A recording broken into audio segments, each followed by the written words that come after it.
And we're live. Welcome back, everyone. Episode 88 of Kids Deserve It. We hope you've been enjoying our weekly chats with educators and game changers from around the country. Also, don't forget, you can check us out on iTunes. And make sure when you check us out on iTunes that you rate us and leave us a review, as we select winners each week to get an autographed book set from Adam and I with Kids Deserve It swag.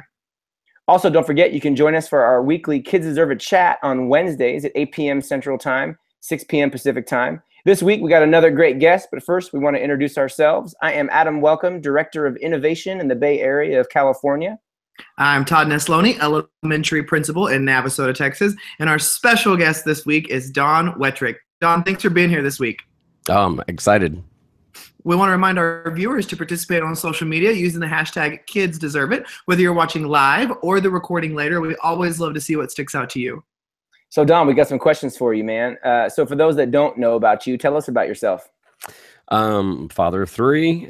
I teach a class called Innovation and Open Source Learning in a suburban school just north of Indianapolis, which is Noblesville High School. And the class is probably what we'll be talking about a little bit, but it's a wacky sort of odd experiment in education where we took kind of the principles of 20% time and just made it the class for the year. Awesome. So for those who are listening that may not know what 20% time is, how would you define that? Yeah, if school didn't get in your way, what would you want to learn? What would you want to work on? And most importantly, how can I hold you accountable by saying that you want to do these things? Because a lot of people say, I'd really like to learn how to play the drums. All right, do it. Mm-hmm. I've always wanted to learn how to, okay, fine, do it. And I think that was our biggest challenge, is that one, getting kids to discover what they are passionate about, because truly most people do not know what they're passionate about. Or two, most people I know are passionate about somebody else's dream. And that is to say that they're a big fan of the Colts, or they're a big fan of this band, or they like Star Wars a lot. But getting our students to get to understand what they're passionate about is really important to us. I love that. Well, you wrote a book that deals with some of these things called Pure Genius. Can you tell our viewers a little bit about that book and how that came to be and what that's about? Yeah, that was our journey. I had started the innovation and open source learning class, and amazing things were happening, like crazy amazing things. And one thing led to another, and I was like, I'm going to write a book on it. So it's essentially the growing pains of moving towards a 20% time. And then also just kind of a guidebook on, hey, if you want to take innovation serious in the classroom, here's what you do. And I was kind of proud of it because there wasn't a lot of edu jargon. There's very few buzzwords. And then, God forbid, it actually produces student results. Like we talk about what our students actually did. Nice. So, Don, you travel, you teach, you speak, you're an author. Like, what do you feel is the most important and like urgent issue right now in education? Honestly, getting students to identify and see where opportunities may lie. I think one of the things that drives me nuts is we go to conference after conference, and they usually lead off of, 77% of the jobs that are out, that will be had by our students now in first grade don't exist yet. Okay, fine. Who's going to invent these jobs? The students are going to sit idly by? The students are going to be told what to do the entire school day, or the students are going to be allowed to invent? The students are going to be allowed to create. And so I think that too often our students, is what's really crucial right now, is being able to learn and identify where opportunities are, and then have the time and resources in our school day to re-envision a school as a startup space. Nice. Awesome. So where do you draw your inspiration from? And did you always know that you wanted to teach with kids? I draw my inspiration from my dad. I think this is my favorite part of the book, that my mom and my dad paid for all of my education, which, to be fair, in 1995 wasn't as expensive as it is now. But my dad was a teacher. My sister was a teacher. My mom was a stay-at-home mom, but that makes her a teacher. And the last thing I was going to do was be a teacher. So, but at the same time, I loved what my dad did. I loved the fact that when I'd go to the mall, people would stop me and they're like, "Oh, your dad," and then say really nice things. And you have that calling. It's bloodlines, right? A lot of teachers are parents are former teachers. And so the thing that he said to me that resonated, I told him, I'm like, hey, I appreciate you buying all of my diplomas, but I'm going to go back to school. I should say diploma, singular. But I said, I'm going to go back and be a teacher. And he just took a deep breath, and he never complained about education. He really didn't. But he said, you know, Donnie, I don't care if you teach for the next 20 years. Just don't teach 1 year 20 times. Nice. And that has been innovation to me. I have never done 2 years the same way. There have been some things that I've kept, but there's always something I'm changing. There's something I'm throwing out. There's something I'm enhancing. There's something, and I get feedback from my customer base, right? I'm getting feedback from my students and from my parents. So those words to me have always resonated. To some degree of irony, I'm in my 20th year this year. So Nice. who knows what 21 is going to look like. Nice. I love it. So speaking of innovation, and every year is a little bit different, what's something this year you're working on with growing and growth for you? Yeah, our growing and growth has really come from almost seeing the classroom as an innovation startup space. You know, the innovation class has had unparalleled amounts of success, and this isn't me doing the, well, I am bragging about my kids. They're amazing. So I mean, we've had patents filed out of the class. We've had students make more than me. We've had just crazy things. But everywhere in America, there's little startup spaces. There's little, you know, incubators or, you know, co-working spaces. Well, in every town in America, there is that. It's our high schools, it's our middle schools, it's our grade schools. And the one challenge we're really doing is like last year, towards the end of the year, I told my innovation students, go out and find a struggling business in our zip code and go help them. Because we think that they have a level of understanding, that we think that they understand design thinking and know what empathy mapping is and all these other things. And so that was really great. And then we have a couple other tricks up our sleeve this year, but mostly is that I want them to work with leaders in their community to kind of build and strengthen bonds, not just within the school, but without. And my gosh, that thing that we did that last late April, early May, and some of the students got jobs because of it. Talk about practical experience. It was really cool. So that was the beta test. That was the buzzy word, MVP of the whole thing. And we're doing some really cool things this year.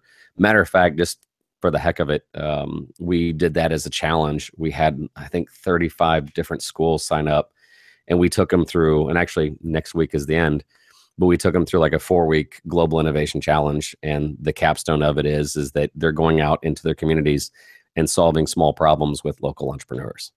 Nice. That sounds amazing. I love that. So, you know, you kind of alluded to it a little bit earlier, but thinking about your experience growing up in school, what was school like for you growing up? Like, what kind of student were you? So as again, my dad was a teacher, so I didn't have any choice. I had to do pretty well, but I hate to say this because I had some really nice teachers, but I didn't like it. And at age 45, I lived in this weird time where there really wasn't high stakes testing yet. It was on the horizon. It was there a little bit, but at the same time, it was still conformity based. Sit down, shut your mouth. And I think that you guys have met me before. I'm kind of opinionated. I'm not quiet. And I just didn't like it much. But like I said, my dad was a teacher and a guidance counselor. So I kind of charmed my way through school. You know, I'd tell the teachers what they wanted to hear. I learned how to play the game. Heck, my favorite line was, you know, first day of class, I'd say, hey, look, my dad's a teacher. I know what you guys are going through. And if there's anything I can do to help, if there's like, you want me to have them calm down, I'm your guy. They'll listen to me. I know what you're going through. Well, I was going to get an A that year, right? So I snuck by on charm. But the awakening is, and the thing that I really am disappointed in myself is, I didn't see it as an opportunity to learn. I just saw it as a hoop to jump through. There's some things that I wish I would have taken more seriously in other classes, but why when you can just jump to the hoop and get yourself a B and call it a day? Right. Man, it sounds so similar to me. My dad was a teacher and also a school board member in the district where I went to school. So talk about playing the game. I was like the board member's kid. It was crazy. So you talked about your dad. Is there anybody else that like inspires you or challenges you to be better? So yeah, well, this is this is a shameless plug for my podcast. I think that's one of the reasons why I do a podcast, and I've reached out to people like Gary Vee, um, and a few others. But from just get off your butt, Gary.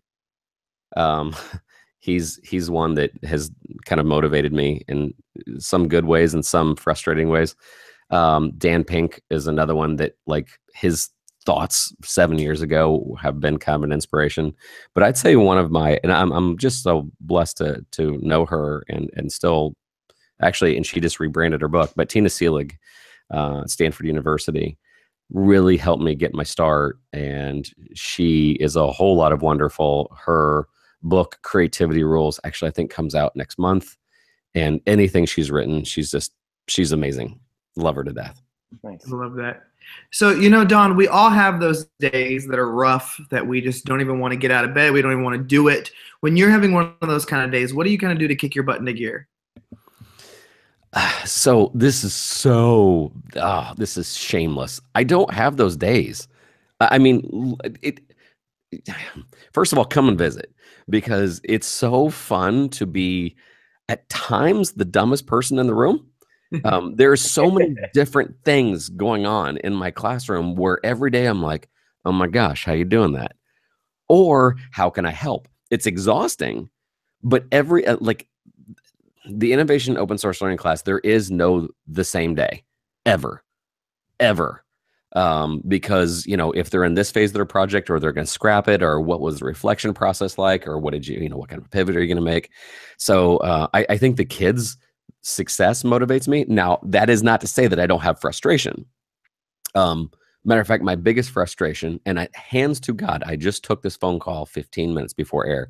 A student was even complaining about how frustrated she was with her group. This person is in college now.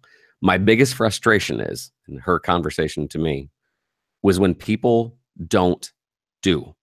Mm-hmm. They like complaining. I can't tell you how many times people are like, oh, well, school sucks. Okay. What are you going to do about it? I can't get over how many people are just complaining about how things are terrible. What are you doing? And that is my frustration. When I ask kids, hey, what are you passionate about? I don't know. What do you want to do someday? I don't know. Well, what motivates you? Getting an A? That frustrates me. 100%. All right, Don. Every week, we like our guests to leave a challenge for our viewers. What is your challenge for the week? My challenge to the listeners is I want you to begin the process of realistic goal setting. I do this every day. Actually, it's kind of a flow state thing. But number one, first of all, try to get 8 hours of sleep. Number two, before you go to bed, write a daily 3 to-do list, and try to get it done in the morning. And if you win the morning, you win the day, kind of thing. But the art of short-term and intermediate goal setting, I think, is the difference between people I know that are successful and people that I know that like to talk about being successful. I love that. Daily 3 to-do list. It'll change your mindset. It'll change your life. Nice. Awesome. Well, Don, thank you so much for being a guest with us this week. We appreciate you giving us some of your time. No, I was excited to be on it. And shameless plug again. Yeah, the Started Up podcast. Got some interesting people coming up, and I'm sure we'll chat about that another time. But I appreciate you guys. I appreciate you guys, all you do. Appreciate that you guys are a champion of kids and not bureaucracy. So you guys rock. Heck yeah. I really love it. Really love it. Thanks, Don. Well, we also want to remind our viewers you can follow us on social media, Facebook and Twitter at Kids Deserve It. We also encourage you to go on iTunes and leave that review so we can select a winner. Make sure you include your Twitter handle so we can contact you. We hope you join our Twitter chats every Wednesday, and we will see you next time with our next guest.